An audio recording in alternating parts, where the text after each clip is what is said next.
সকলে শুকরিয়া জানাই আলহামদুলিল্লাহ।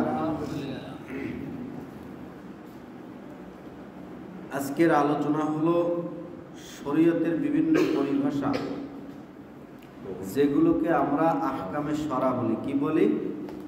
আহকামে শরা, অর্থাৎ শরীয়তের বিভিন্ন প্রকার হুকুম। শরীয়তের বিভিন্ন প্রকার কি হুকুম? কারণ আমরা প্রথমত আমরা মুসলমান দাবিদার, তার মানে আমরা মুসলিম। আর এই মুসলমান দাবিদার হওয়ার সূত্র যেটা, মুসলিম দাবি করতে হলে যে অংশটা আসবে সেটা প্রথমে আসবে ইসলাম। কি আসবে? ইসলাম। ইসলাম যে মানে তাকে বলা হয় মুসলমান। ইসলাম যে মানে তাকে কি বলা হয়? মুসলমান। আর ইসলাম শব্দের অর্থ কি? ইসলাম শব্দের অর্থ হলো আত্মসমর্পণ করা। ইসলাম শব্দের অর্থ কি? আত্মসমর্পণ করা। আল্লাহ পাক রব্বুল আলামিন কোরআনের মধ্যে বলেন প্রথম পারায়, ইদ ক্বালা লাহু রাব্বুহু আসলিম। এটা হলো ইব্রাহিম আলাইহিস সালাতু ওয়াস সালামকে বলছিলেন যে ইদ ক্বালা, যখন আল্লাহ তাআলা বললেন লাহু রাব্বুহু আসলিম, তুমি তোমার রবের কাছে আত্মসমর্পণ করো। এরপর ইব্রাহিম আলাইহিস সালাতু ওয়াস সালাম বললেন আসলামতু লিরাব্বিল আলামিন, আমি আমার পরিপূর্ণ আমার রবের কাছে আত্মসমর্পণ করলাম। ওখান থেকে কিন্তু ইসলাম। আর আমরা জানি যে কোরআনের মধ্যে সূরা হজের শেষে আল্লাহ পাক রব্বুল আলামিন বলছেন মিল্লাত আবিকুম ইব্রাহিম ওয়া সাম্মাকুমুল মুসলিমিন, অর্থাৎ এই বর্তমান যে মিল্লাত, এই মিল্লাতের পিতা হলো, অর্থাৎ এই জাতির পিতা হলো ইব্রাহিম আলাইহিস সালাতু ওয়াস সালাম। আর তিনি আমাদের নাম রেখেছেন মুসলমান। আমাদের নাম মুসলমান কে রাখছেন? ইব্রাহিম আলাইহিস সালাতু ওয়াস সালাম। 17 নম্বর পারার শেষের পৃষ্ঠায় কথাটা আছে। তা আমরা ইসলাম গ্রহণ করছি, তার মানে আমরা আত্মসমর্পণ করছি আল্লাহ তাআলার কাছে এই দুনিয়ার সব কিছু থেকে। আত্মসমর্পণ করার পরে আল্লাহ তাআলা আমাদের কিছু বিধান দিয়েছেন। কি দিয়েছেন? বিধান। এই বিধানগুলোকে বলা হয় আহকামে শরিয়া, অর্থাৎ শরীয়তের হুকুম। শরীয়তের হুকুম, শরীয়তের হুকুম বিভিন্ন পর্যায়ে। এই পর্যায়গুলোকে ফিকহবিদগণ ভাগ করেছেন। কারা ভাগ করেছেন? ফিকহবিদগণ। ভাগ করার বিভিন্ন কারণ আছে। এই শরীয়তের যে পরিভাষাগুলো, এটা হলো 8 ভাগে বিভক্ত। কয় ভাগে? 8 ভাগে। কয় ভাগে? 8 ভাগে। সহজ কথা যদি আমরা বলি যে ইসলামের বিধান মতে মানুষের কাজগুলো 2 ভাগে। কয় ভাগে? 2 ভাগে। এক হলো মাশরুউ, অর্থাৎ শরীয়ত সম্মত বা শরীয়ত অনুমোদিত। আর একটা হলো গয়রে মাশরুউ, অর্থাৎ শরীয়ত পরিপন্থী, অর্থাৎ শরীয়ত সম্মত নয়। শরীয়ত বলতে কি?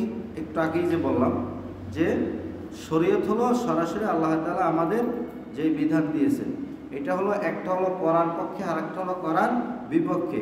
অর্থাৎ একটা হলো আদেশ আর একটা হলো কি? নিষেধ। তার মানে একটা হলো শরীয়তের পক্ষে আর একটা শরীয়তের বিপক্ষে, সোজা কথায় যেটা। তাহলে এই শরীয়তের কার্যাবলী মোট কয় প্রকার বললাম? 8 প্রকার।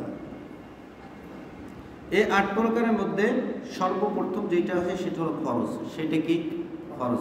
আমাদের এগুলো জানা দরকার। কেন জানা দরকার? কোন জিনিস ফরজ, কোন জিনিস ওয়াজিব, কোন জিনিস সুন্নাত, এগুলো আমরা জানি না। না জানার কারণে অনেক বাড়াবাড়ি করি, অনেক বাড়াবাড়ি হয়।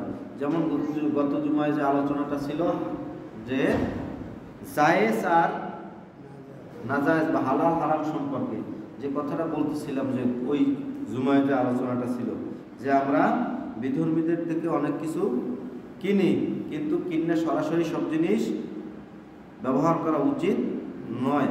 এই কথাটাই গত জুমায় ছিল। সেই কারণে সেই প্রেক্ষাপটে যেহেতু আমাদের সমাজের অধিকাংশ মানুষই এই শরীয়তের হুকুমগুলো জানে না। তারা জানে কি? যদি কাউকে বলেন যে ফরজ কয়টা, শরীয়তে ফরজ কয়টা, এরা কইবে কত? 117 ফরজ। একেবারে মুখস্থ করে দেবে কিসে 117 ফরজ। এরপরে এখন যারা যেরকম জানে সেই রকম। কালকে একটা আলোচনা শুনছে, এই জায়গায় বসে বলছে একজনে, কি বলছে যে আদম আলাইহিস সালাতু ওয়াস সালাম মারা গেছেন 10 বছর। সে যে 10 বছর মারা গেছেন এটা পাইছে কোথায়? এটা পাইছে কোথায়? সবচেয়ে বড় একটা প্রশ্ন। কিন্তু 10,000 বছর বলছে না, এখন এই যে 10,000 বছর বলছে, এই 10,000 বছর পাইছে কোথায় বলেন? এটা তো কোরআনের কোথাও নাই, হাদিসেরও কোথাও নাই। যদি কোনো জয়ীফ হাদিস, জাল হাদিস, বিশেষ করে জয়ীফ হাদিসে বলা যাবে না, জাল হাদিস যদি থাকে তাহলে এই 10,000 বছর পাইল কোথায়?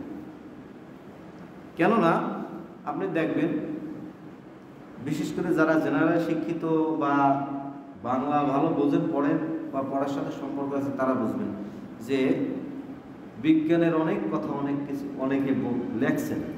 লেখার ক্ষেত্রে কি লেখছেন? খ্রিস্টপূর্ব, আনুমানিক খ্রিস্টপূর্ব এত বছর আগে অনুমানিত। কি বলছে? আনুমানিক খ্রিস্টপূর্ব। তার মানে তারাও কিন্তু নিশ্চিত দিচ্ছে না। তাও কোনো কোনো ঘটনা, যেরকম এই বাংলাদেশের ইতিহাসেই বলা হয়, এই যে মানে আমরা যে বাংলাদেশ পরে বলি, এই যে আমাদের এই ভূখণ্ড, বাঙালিদের এই ভূখণ্ড, এই ভূখণ্ডের ইতিহাস যদি আপনি দেখেন, তাহলেই বলা, এই বাঙালির ভূখণ্ডকেই বলা হয়েছে 60,000 বছর আগে। আমার কাছে তথ্য আছে, কারণ আমি ইসলামিক ফাউন্ডেশন থেকে পুরস্কৃত হয়ে একটা বই পেয়েছি, বাংলাদেশের উৎপত্তি ও বিকাশ। ওই বইটার মধ্যে এই তথ্যগুলো আছে। আর তারাও তথ্য মন গড়া দেয় না, তারাও অন্য বইয়ের উদ্ধৃতি দিয়ে, ফ্রান্সের একটা বই থেকে উদ্ধৃতি দিয়ে এই তথ্যগুলো দিয়েছে। তাহলে বাংলাদেশেরই যদি এই ভূখণ্ডের যদি অস্তিত্ব পাওয়া যায় কোনো না কোনো বই থেকে, কত বছর আগে?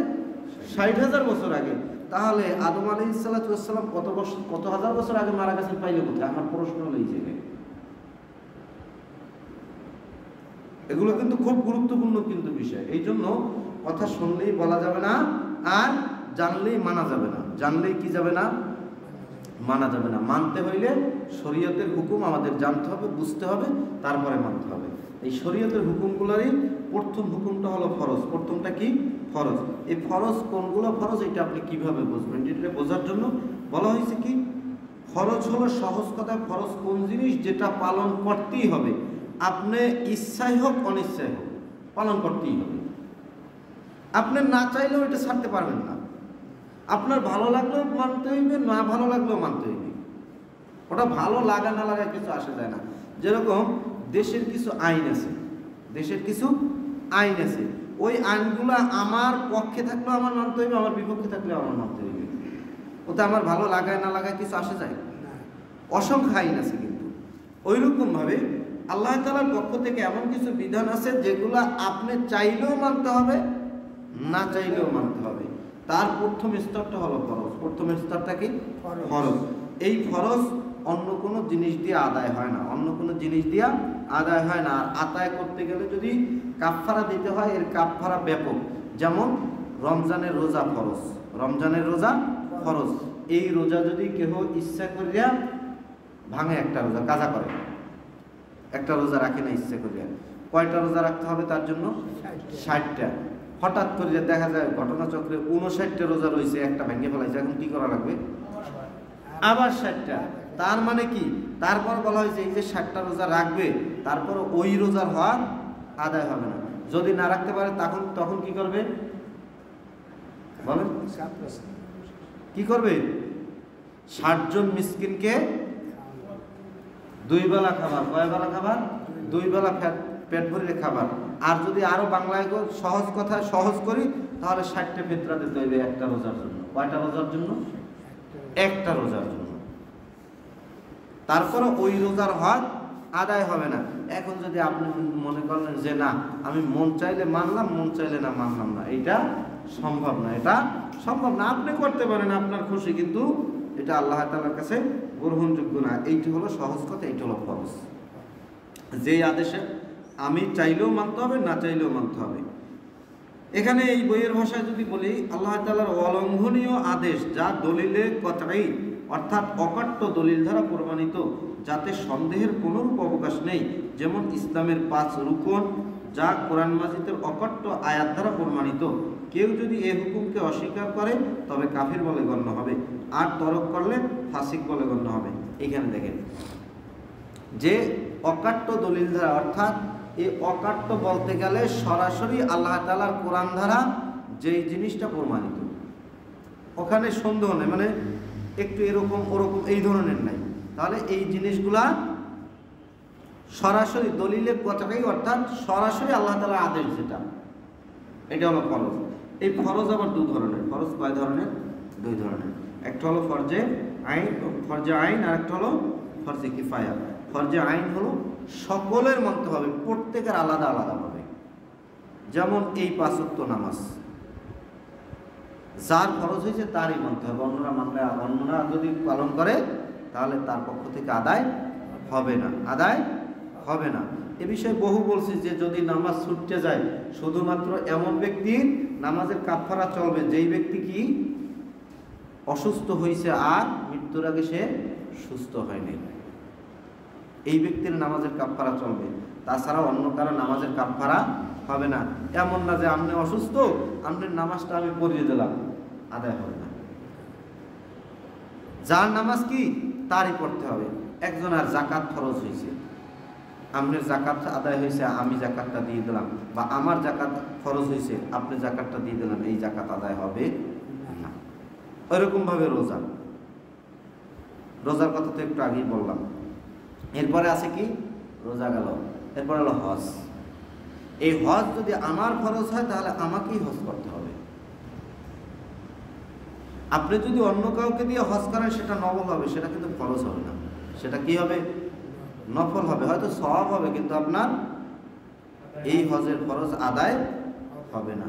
আর 5 রুকনের আর প্রথমটা হলো ঈমান। ঈমান ছাড়া আপনার কোনোটাই হবে না, সহজ কথায় যেটা।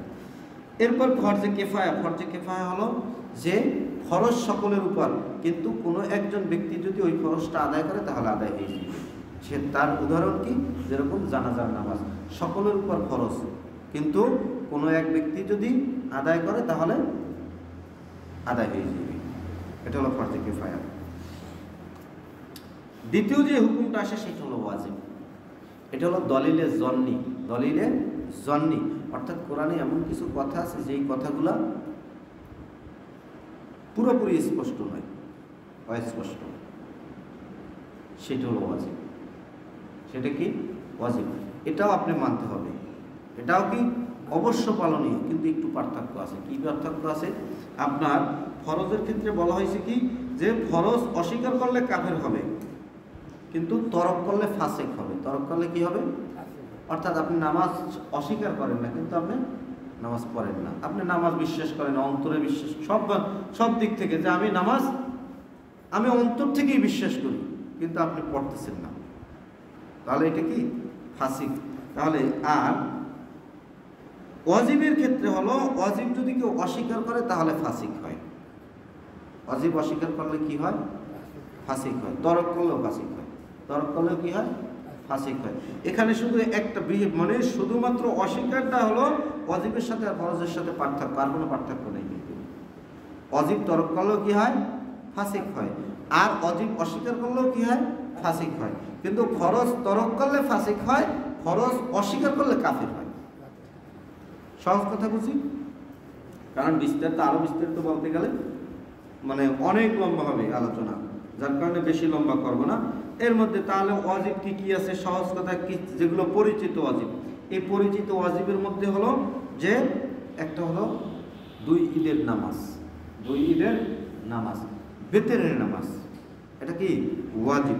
এরপর হলো সদকায়ে ফিতর, সদকায়ে ফিতর। এরপর হলো কেহ আমাকে সালাম দিছে, সালামের উত্তর দেওয়া। সালাম দেওয়া কিন্তু সুন্নাত, আর উত্তর দেওয়া কি? ওয়াজিব। কাহারও কোনো বিষয়ে আমি ওয়াদা করছি, এই ওয়াদা পূরণ করা আমার জন্য ওয়াজিব।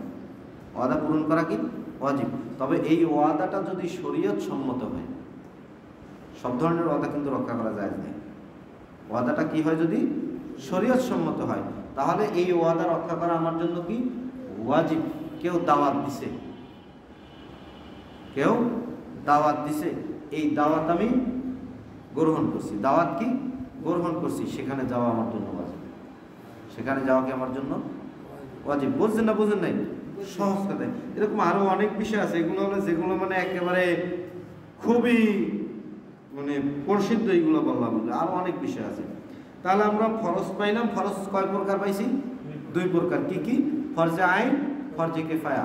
ফরজ কাকে বলে বলেন তো? যেইগুলা ইচ্ছাই হোক অনিচ্ছাই হোক মানতে হবেই। আমার ভালো লাগলেও মানতে হবে, আমার খারাপ লাগলেও মানতে হবে। এটা কি ফরজ। ফরজ অস্বীকার করলে কাফের হয়, আর ফরজ তরক করলে কি হয়? ফাসিক হয়। যদি সাধারণ কোনো ব্যক্তি, অর্থাৎ এমন একজন মানুষ পাইছেন যেই ব্যক্তি অনবরত কবিরা গুনাহ করে না। কবিরা ফাসিকের সহজ কথা হলো যেই ব্যক্তি বড় গুনাহ বারবার করে। কবিরা মানে বড়, বড় ধরনের পাপ, শরীয়তের ভাষায় বড় ধরনের পাপ বারবার করে, সে হলো ফাসিক। একেবারে সহজ কথা যেটা। তা এখন দেখতেছেন দুইজন ব্যক্তি, ইমামতির জন্য দুইজন ব্যক্তি উপযুক্ত। এখন এই দুইজনের মধ্য থেকে কাকে ইমামতি দিবেন? যেই ব্যক্তি কবিরা গুনার সাথে লিপ্ত না, ওই ব্যক্তিকে ইমামতি দিবেন। একবার সহজ একটা মাসালা। আর যেই ব্যক্তি কবিরা গুনার সাথে লিপ্ত, ওই ব্যক্তিকে ইমামতি দেওয়া যাবে না। হ্যাঁ, তবে এমন যদি হয় যে কমিটি কর্তৃক নির্ধারিত এমন ইমাম, সেই ইমাম সুদের সাথে জড়িত। কিসের সাথে জড়িত? সুদের সাথে জড়িত, ঘুষের সাথে জড়িত। তাহলে ওখানে আপনি নামাজ পড়বেন ঠিকই, কিন্তু পাপ হবে কাদের? ওই কমিটির। পাপ হবে কাদের? কমিটির। আপনি ওই ইমামের পিছনে নামাজ পড়লে নামাজ হয়ে যাবে, কিন্তু নামাজ হয়ে যাবে। যেমন কোনো কোনো ক্ষেত্রে অনেক সময় দেখা যায় দাড়ি রাখা কিন্তু ওয়াজিব। দাড়ি রাখা কি ওয়াজিব? এক মুষ্টির নিচে দাড়ি কাটা, এটা হলো কবিরা গুনাহ। এটা কি কবিরা গুনাহ। এখন দেখা যায় আমি এক ইমামের পিছনে আমি নামাজ পড়ছি, ওই ইমামের দাড়ি হলো ছোট ছোট। রাজনৈতিক বিষয়ের দিক থেকে সে জামাত ইসলাম করে। এখন ঘটনা সূত্রে আমি ওই ইমাম, সে একটা মাদ্রাসারও প্রিন্সিপাল, আমি ওই ইমাম সাহেবকে, প্রিন্সিপাল না আপনার, ওটা হলো এসএসসি লেভেলের, অর্থাৎ দাখিল মাদ্রাসা সুপারিনটেন্ডেন্ট। তা ওই হুজুরকে আমি সরাসরি, আমি মানে প্রথম বুঝছি হয়তো সে মনে হয় ইমাম নাই, এই জন্য মনে হয় সে পড়াইতেছে। আপনার এটা হলো মোড়লগঞ্জ উপজেলায়, আপনার আমতলী থানা, আমতলী থেকে পার হইয়ে একটু সামনে বাম পাশে একটা মাদ্রাসা আছে। তা ওই মাদ্রাসার সাথেই মসজিদ। তা এখন আমি যেহেতু আমার ওই যাতায়াত পথে, আমি তখন শরণখোলা একটা মাদ্রাসায় চাকরি করি, যাতায়াত পথে ওখানে আমার মাঝে মাঝে নামাজ পড়তে হয়। আমি হঠাৎ করে যখন দেখছি, কয়েক ওয়াক্ত দেখছি, যখন মানে কয়েকদিন দেখছি, আমি একদিন আমি তার প্রশ্নই করে ফেলাইছি। কিন্তু আমি প্রথম পরিচয় দিনে আমাকে যখন আমি এই দাড়ি সম্পর্কে জিজ্ঞাসা করলাম, তখনই প্রথমে জিজ্ঞাসা করছি যে হুজুর আপনি কি এখানে নিয়মিত ইমাম? বা হ্যাঁ, আমি নিয়মিত ইমাম। তখন আমি প্রশ্ন করছি যে হুজুর আপনি যে দাড়ি ছাঁটেন, এইভাবে দাড়ি ছাঁটা তো কবিরা গুনাহ। তখন আপনি কি? আমি কি এটা জানার দরকার নেই, আপনি যেহেতু ইমাম সাহেব মানুষ, আপনি করেন কি? আমি এই জায়গায় এই মাদ্রাসা প্রিন্সিপাল বা সুপারেন। তখন আমি বললাম যে আপনি তাহলে তো আপনার তো জানা থাকার কথা, খালিফুল মুশরিকিন আউফুল্লাহ ওয়া আকবার শারিক। হাদিস হলো তোমরা মুশরিকদের বিপরীত করো, মোজকে খাটো করো, দাড়িকে লম্বা করো। কত লম্বা করবে এর কোনো মাপকাঠি দেয়নি। তবে সাহাবীদের থেকে হাদিস আছে যে সাহাবীরা এক মুষ্টি রাখার পরে কেউ কেউ দাড়ি ছাঁটতেন। এই জন্য সাহাবীদের উপর কিয়াস করে কিন্তু দাড়ি ছাঁটার অনুমতি আসছে। তাও কতটুকুর পরে? এক মুষ্টির পরে। যখন ওইটা বললাম, আমার খালি বারবার খুঁজাইতেছে যে আপনার পরিচয় কি? পরিচয় এবার আপনি এই হাদিসটা যদি যেহেতু আলিয়া মাদ্রাসা, তখন আমি বললাম যে আপনার কাছে আপনি যদি সরাসরি হাদিস পড়তে পারেন, কারণ আলিয়া মাদ্রাসা যেহেতু দেখা যায় কম মানে করা হাদিস বিষয়ে কম জ্ঞান থাকতে পারে, এই হিসাব করে আমি তারা বলছি যে আপনি যদি হাদিস পড়তে পারেন তো সমস্যা নেই, আর পড়তে যদি না পারেন আপনি যে পারেন তার কাছ থেকে এই হাদিসটা জিজ্ঞাসা করেন যে আসলে হাদিসটা ঠিক আছে কিনা। খালিফুল মুশরিকিন আউফুল্লাহ ওয়া আকবার শারিক, বুখারী শরীফের হাদিস। যখন এই কথাটা বললাম, বারবার আমার এই করতেছে, তখন আমি বললাম যে দেখেন আমি আপনার দুইটা ভুল পাইছি। একটা হলো আপনি সবসময় দেখি আপনি ইমামের জায়গা থেকে আপনি দ্বিতীয় কাতারে এসেছেন, মানে প্রথম কাতারে এসে ইমামতি করেন। এটা সবসময়ের জন্য করা যাবে না, মাঝে মাঝে দুই একদিন হয়তো এটা জায়েজ, কিন্তু সবসময়ের জন্য এটা জায়েজ না। আর একটা হলো মাকরুহ হবে। আর একটা হলো আপনি যে দাড়ি ছাড়ছেন, আপনার পিছনে আলেম নামাজ পড়ে, সাধারণ নামাজ পড়ে, যদি এরকম হইতো যে সবাই আওয়াম, তাহলে একটা ভিন্ন কথা ছিল। কিন্তু সবাই তো আর আওয়াম না, আপনার পিছনে আমিই তো একজন আলেম হয়ে আপনার পিছনে নামাজ পড়তেছি, এরকম তো আরও আলেমরা নামাজ পড়ে। তাহলে এই ক্ষেত্রে তো আমাদের নামাজ মাকরুহ হচ্ছে, কারণ নিয়মিত তো এই ধরনের নামাজ পড়া যায় না। তখন মানে সে ভুল স্বীকার করছে। মানে আমি পরিচয় দিলাম যে আমি শরণখোলা বড় হুজুরের মাদ্রাসার হিফজখানার শিক্ষক, আমি হাফিজ ইব্রাহিম। এই কথা যখন পরিচয় দিয়েছি, পরিচয় দেওয়ার পর সে নিজেও মানে ভুল স্বীকার করছে। তা ভুল স্বীকার করার পর তো তার কত কিছু থাকে না। তা যে কথাটা বললাম যে এটা হলো স্পষ্ট কি কবিরা গুনাহ, স্পষ্ট কি কবিরা গুনাহ। তা এই ওয়াজিব তরক করা এই ধরনের মানে অনেক সময় এরকম প্রেক্ষাপট বাজতে যায়, দাঁড়িয়ে নেয় তার পেছনেও নামাজ পড়তে হয়। বা কবিরা গুনাহ আমরা জানি অমুকে সুদে লিপ্ত আছে, কিন্তু এর পিছনে নামাজ পড়া লাগে। কার যদি এইটা কমিটি নির্ধারিত হয় তাহলে পাপ হবে কার? কমিটির। কিন্তু যদি এরকম হয় যে এই মসজিদে যতজন ব্যক্তি আছে, কারণ আমি তো সবসময় থাকি না, এখন নামাজ উপস্থিত অবস্থায় পড়া লাগে, কিন্তু এমন একজন ব্যক্তি পাইছে যে নামাজ পড়ানোর উপযুক্ত, সে এই ধরনের মানে ত্রুটির মধ্যেও কি আছে, তখন কিন্তু তার পিছনেই কি নামাজ পড়তে হবে। গেল ওয়াজিব। এরপর হলো সুন্নাত। সুন্নাত বলতে ফরজ ওয়াজিব ব্যতীত, অর্থাৎ যেইটা সরাসরি আল্লাহ তাআলার পক্ষ থেকে না। ওয়াজিবের কিন্তু আর একটা সূত্র আছে, এই সূত্র বলি, সূত্র মানে নিয়ম বিধান। যে ওয়াজিবের আর একটা সূত্র হলো রাসূল সাল্লাল্লাহু আলাইহি ওয়াসাল্লাম নিজে করছেন, এবার করার জন্য সরাসরি তাকিদ করছেন। কি করছেন? তাকিদ নয়, শুধু কঠোরতা অবলম্বন করছেন। কি করছেন? কঠোরতা অবলম্বন করছেন। এইটাও কিন্তু ওয়াজিবের অন্তর্ভুক্ত। এরপর সুন্নাত, যেটা সুন্নাত বলতে কিন্তু সুন্নাত আর ওয়াজিব কাছাকাছি হইলেও কিন্তু ভিন্নতা আছে। ভিন্নতা কি? সুন্নাত হলো রাসূল সাল্লাল্লাহু আলাইহি ওয়াসাল্লাম সবসময় করছেন, অথবা সাহাবারা সবসময় করছেন, অথবা রাসূল সাল্লাল্লাহু আলাইহি ওয়াসাল্লাম করার আদেশ করছেন, সাহাবারা করছেন। এই ধরনের যে কাজগুলো আছে এইগুলো হলো সুন্নাত। এগুলো কি সুন্নাত। আর এই সুন্নাতের মধ্যে কিছু আছে সুন্নাতে মুআক্কাদা, কিছু গায়রে মুআক্কাদা। সুন্নাতে মুআক্কাদা হলো যা রাসূল সাল্লাল্লাহু আলাইহি ওয়াসাল্লাম নিজে করছেন, কখনো ছাড়েন নাই, অথবা সাহাবারা করছেন, কখনো ছাড়েন নাই। এইগুলো হলো সুন্নাতে মুআক্কাদা। এগুলো কি সুন্নাতে মুআক্কাদা। আর এমন কিছু সুন্নাত আছে রাসূল সাল্লাল্লাহু আলাইহি ওয়াসাল্লাম মাঝে মাঝে করছেন, মাঝে মাঝে ছাড়ছেন, মাঝে মাঝে করছেন, মাঝে মাঝে ছাড়ছেন। যেমন আসরের ফরজের আগে কিন্তু 4 রাকাত সুন্নাত আছে, আবার ইশার ফরজের আগে 4 রাকাত সুন্নাত আছে। এগুলো রাসূল সাল্লাল্লাহু আলাইহি ওয়াসাল্লাম মাঝে মাঝে করছেন, মাঝে মাঝে ছাড়ছেন।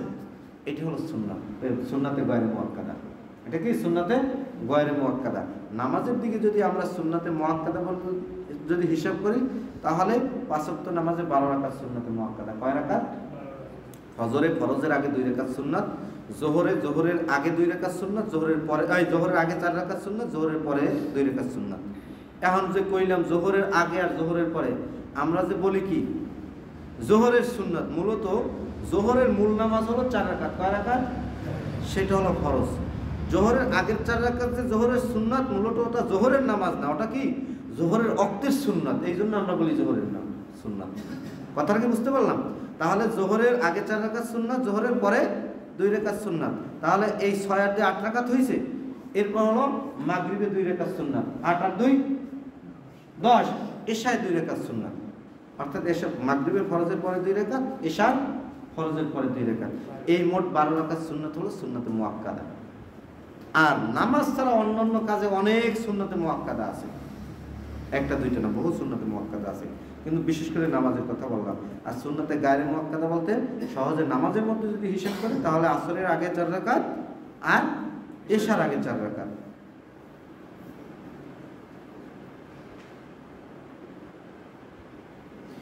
এইবার হলো সুন্নাতের আমলের দিকে। সুন্নাতের মুআক্কাদা হোক আর সুন্নাতে জায়েদা হোক, সুন্নাতে মুআক্কাদা হোক, সুন্নাতে জায়েদা হোক। তা সুন্নাতে মুআক্কাদা যেহেতু এটা কঠোরতা আছে, কঠোরতা থাকার কারণ যেহেতু রাসূল সাল্লাল্লাহু আলাইহি সাল্লাম কখনো ছাড়েন নাই। তবে যদি আপনার এরকম হয় যে আপনার অত্যাবশ্যক কোনো কাজে আপনি বাঁচে গেছেন, আপনি ফরজ আদায় করছেন, সুন্নাত আদায় করতে পারেন নাই, এক্ষেত্রে এটা মাপযোগ্য। কিন্তু আপনার সময় আছে, সব কিছু আছে, আপনি সুন্নাত পড়তেছেন না, আপনার গুনাহ, আপনি গুনাহগার হবেন। এর জন্য আপনার শাস্তি ভোগ করতে হবে। এরপর হলো মুস্তাহাব। আমরা নফল বলি না, নফল মুস্তাহাব একই ভাষা। নফল মুস্তাহাব কি? একই ভাষা। কোরআনেই কিন্তু তাহাজ্জুদ নামাজকে নফল বলা হয়েছে। কি বলা হয়েছে? অমিনাল লাইলি ফাতাহাজ্জাত বিহি নাফিলাতান লাক। নফল বলতে সহজ কথায় যদি আমরা বলি, তাহলে এটা অতিরিক্ত। কি? অতিরিক্ত। তবে এই অতিরিক্ত কাজগুলো রাসূল সাল্লাল্লাহু আলাইহি ওয়াসাল্লাম এবং সাহাবাদের থেকে প্রমাণিত হইতে হবে।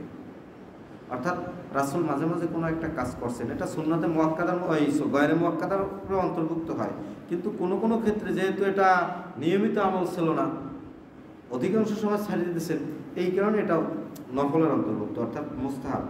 যে এটা সাহাবীদের থেকে বা তাবেঈদের থেকে অথবা আপনার নবী থেকে এটা প্রমাণিত হইতে হবে, এটা কি প্রমাণিত হইতে হবে। তাছাড়া আপনার যদি আপনি মনে করেন যে মিলাদ করে এটা মনে হয় মুস্তাহাব, আসলে কিন্তু এটা মুস্তাহাব না। এটা যদিও কেউ কেউ ভালো বলছে, কিন্তু আসলে এটা স্পষ্ট একটা বেদাত। প্রচলিত মিলাদ স্পষ্ট একটা বেদাত। বেদাত সম্পর্কে যদি জানতে চান, এর মধ্যে আলোচনার মধ্যে বেকার না করে নামাজের পরে কেউ যদি সুনির্দিষ্টভাবে জানতে চান, দলিল সহ ইনশাআল্লাহ জানাই দেব। এরপরে হলো আমরা পাইলাম এইগুলো হলো করণীয়, এতক্ষণ যা বললাম এইগুলো কি করণীয়, এইগুলো কি করণীয়। এইবার হলো বর্জনীয়, কারণ একটা এইটা হলো মাশরু, এটা কি মাশরু অর্থাৎ শরীয়তের মধ্যে করণীয়। এবার হলো গয়রে মাশরু, যা করা যাবে না, যা করা যাবে না। তার প্রথম স্তরে হলো হারাম। প্রথম স্তর কি হারাম। হারামের বাংলা অর্থ হলো নিষিদ্ধ। বাংলা অর্থ কি নিষিদ্ধ। সহজ কথায় কোরআন ধারা অকাট্য দলিল প্রমাণে যেটা নিষিদ্ধ, বা হাদিস ধারা অকাট্য দলিল প্রমাণে যেটা নিষিদ্ধ, এটা হলো হারাম। ওইটা কি হারাম, ওইটা কি হারাম। এই হারাম বুঝতে গেলে আরেকটি বিষয় আমাদের বুঝতে হবে যে আবু দাউদ শরীফের মধ্যে অনেকগুলো হাদিস আছে। তার মধ্যে আবু দাউদ রহমাতুল্লাহ আলাইহি নিজে বলতেছে যে হাজার হাজার হাদিস থেকে আমার কাছে 4টা হাদিস প্রিয়। তার মধ্যে একটা হাদিস বলতেছে আল হালালু বাইয়িন ওয়াল হারামু বাইয়িন ওয়া বাইনাহুমা মুশতাবিহাত, যে হালাল স্পষ্ট, হারাম স্পষ্ট, আর মাঝখানে হলো সন্দেহসূচক, যেগুলো সন্দেহবাচক যেগুলো, ওগুলো হলো মুশতাবিহাত, ওইগুলো হলো বেঁচে থাকা। ওইগুলো থেকে কি করতে হবে? বেঁচে থাকতে হবে। এখন এই ক্ষেত্রে দেখবেন, এখন এক শ্রেণীর আলেমরা আছে, তারা বলে কি যে ব্যাং খাওয়া যায়, কাঁকড়া খাওয়া যায়, এরপর কি আরো কয়েকটা কচ্ছপ খাওয়া যায়, অথচ এগুলো জায়েজ নেই। কেন জায়েজ নেই? তারা একটা কোরআনের আয়াতের দলিল দেয়। আয়াতটা হলো আপনার 7 নম্বর পারা 3 নম্বর পৃষ্ঠার একেবারে প্রথম আয়াত। এই আয়াতের মধ্যে বলা হয়েছে কি উহিল্লা লাকুম সাইদুল বাহরি ওয়া তাআমুহু মাতাআল লাকুম ওয়ালিস সাইয়ারা। এই যে একেবারে প্রথম আয়াত, 7 নম্বর পারা 3 নম্বর পৃষ্ঠার প্রথম আয়াত, অর্থাৎ সূরা মায়েদার 96 নম্বর আয়াত। এই আয়াতের মধ্যে বলা হয়েছে কি তোমাদের মধ্যে হালাল করা হয়েছে যে সমস্ত প্রাণী সমুদ্রের মধ্যে চলাচল করে। সহজ কথা একেবারে, এর বিস্তারিত অনেক কথা, কিন্তু একেবারে সহজ, যেটা সমুদ্রের মধ্যে চলাচল করে। আর এই কথার সহজে আরো ভাঙি যদি, তাহলে আমাদের জন্য হালাল করা হয়েছে সামুদ্রিক প্রাণী। সোজা কথা কি সামুদ্রিক প্রাণী। এখন আপনারা বলেন শামুক কি সামুদ্রিক প্রাণী? বলতে পারবেন কি? কাঁকড়া কি সামুদ্রিক প্রাণী? কচ্ছপ কি সামুদ্রিক প্রাণী? এগুলো কি প্রাণী বলেন? উভচর প্রাণী। কি প্রাণী? উভচর প্রাণী। উভচর প্রাণী কেন বলা হয়? কারণ এরা পানিতেও বাস করতে পারে, এরা ডাঙায়ও বাস করতে পারে। ডাঙা বলতে উপরে, শুকনো জায়গায়। এরা পানিতেও থাকতে পারে, ডাঙায়ও থাকতে পারে। সুতরাং এইটা কখনো সামুদ্রিক প্রাণী বলে গণ্য হবে না। সামুদ্রিক প্রাণী বলতে মাছ সামুদ্রিক প্রাণী। কি প্রাণী? মাছ।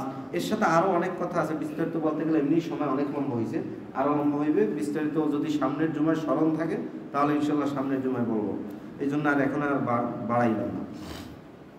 তা মুস্তাহাব আর নফল একই বললাম। এবার হারামের মধ্যে আসছি। তা এই জন্য অনেক বিষয় আছে শরীয়তের মধ্যে যেগুলো সরাসরি আল্লাহ তাআলার পক্ষ থেকে নিষিদ্ধ, সেটা হলো হারাম।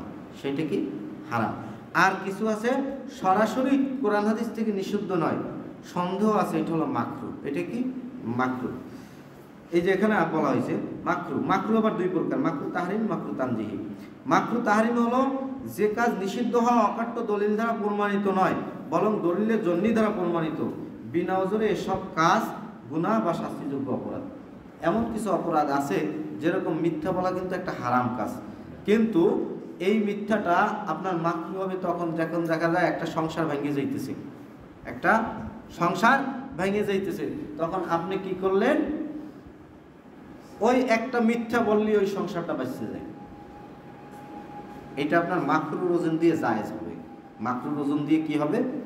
ওই মিথ্যাটা বলা কি জায়েজ হবে। অনেকের বউ যদি এরকম বাইসে যায় যে বেশি দামি জিনিস ছাড়া পছন্দ করে না, কিন্তু কোনোদিন সে বাজারে যায় না, ওই জায়গায় কিন্তু ওই বউর লোকে মিথ্যে কথা কওয়া লাগে, সংসার থেকে তাহলে কওয়া লাগবে। এরকম ঘটনা বহু আছে। কারণ এটা যে আমার শুধু মুখের কথা তা না, আপনারা দেখবেন বড় বড় আলেমরা ওই কথাটা বলছেন, আর এটা কিনা কেতাবের কথা, এটা আমার খালি মুখ দিয়ে কইলাম আর সেটা পালন করলাম এরকম তো হইবে না। তো এরকম আরো অনেক বিষয় আছে যে এই জন্য কখনো যে মিথ্যা বলা হারাম, কিন্তু জরুরতে কি হয়, জায়েজ হয়। তো এই ধরনের কিছু কাজ আছে যেগুলা প্রয়োজন ছাড়া করা হলো হারাম, বা হারাম না সরাসরি, কিন্তু হারামের কাছাকাছি, কিন্তু অত্যাবশ্যকীয় বিষয়ে তখন এটা জায়েজ হয়ে যায়। এটা হলো মাকরুহ তাহরিম। আর মাকরুহ তানজিহ হলো, এটা হলো শরীয়তের কোনো দৃঢ়তার সাথে কোনোভাবে আপনার প্রমাণিত নয়। বর্জন করলে সওয়াব পাওয়া যায়, কিন্তু করলে শাস্তিযোগ্য অপরাধ। অর্থাৎ এমন কিছু কাজ আছে যেই কাজটা ছাড়িয়ে দিলে কি অনেক সওয়াব। যেরকম এইখানে মুরব্বী যারা আছেন, আগের যুগের মহিলারা তাদের কাপড় চোপড় কিন্তু বাইরে তুলে কেউ দেখতে পারে না। কাপড় চোপড় যদি বাইরের পুরুষেরা দেখছে, মুরব্বী যারা আছেন তারা ভালো জানবেন, ওই কাপড় না ধুয়ে কিন্তু নামাজ পড়ে নাই, ওই কাপড় না ধুইয়া নামাজ পড়ে নাই। তার মানে ওইটা কি মাকরুহ তানজিহ, কিন্তু ওইটা কি মাকরুহ তানজিহ। অর্থাৎ ওই কাপড় না ধুইয়া নামাজ পড়া জায়েজ, ওই কাপড় পরে নামাজ পড়া কি জায়েজ, কিন্তু তার কাছে অপছন্দীয় লাগছে বিদায় ওইটা কি হয়েছে মাকরুহ। মাকরুহ শব্দের অর্থই হলো শরীয়তে অপছন্দনীয়, এটা হলো সোজা কথা। এরপর হলো মুবাহ। মুবাহ অর্থাৎ জায়েজ। মুবাহ একেবারে বাংলা অর্থ জায়েজ। মুবাহ কাজ মানে সওয়াবের নিয়তে করলে সওয়াব আছে, আর যদি গুনাহের নিয়ত করেন তাহলে গুনাহ হবে। অর্থাৎ পাপের নিয়তে পাপ হবে, সওয়াবের নিয়তে সওয়াব হবে। এইটার ব্যাখ্যা গত জুমায় বলছিলাম যে শরীয়তে এমন কিছু বিষয় আছে যেই বিষয় আপনি যদি সওয়াবের নিয়তে করেন তাহলে সওয়াব হবে, আর যদি গুনাহের নিয়তে করেন তাহলে গুনাহ হবে। এইবার তাহলে একটা জিনিস কিন্তু বললেন, এখন আপনি বলবেন যে হুজুর হালাল সম্পর্কে তো বললেন না, কারণ এই 8টার বিষয় তো হালাল নাই। তা এইটা গত জুমায় কিন্তু বলছিলাম যে খাবার দাবারের বিষয়ে যেই সমস্ত, বা খাদ্য এবং বস্ত্র এর বিষয়ে যেটা ফরজ ওইটাকে বলা হয় হালাল, আর ইবাদতের মধ্যে যেইগুলো ওইটাকে বলা হয় ফরজ। সহজে বুঝি না বুঝি নেই? বুঝছি। তাহলে আল্লাহ তাআলা যতটুকু আমি বললাম আরো ভালোভাবে আমাদের জেনে বুঝে আমল করার তৌফিক দান করুন, আমিন। ওয়া আখিরু দাওয়ানা আলহামদুলিল্লাহি রাব্বিল আলামিন। যারা সুন্নাত পড়েন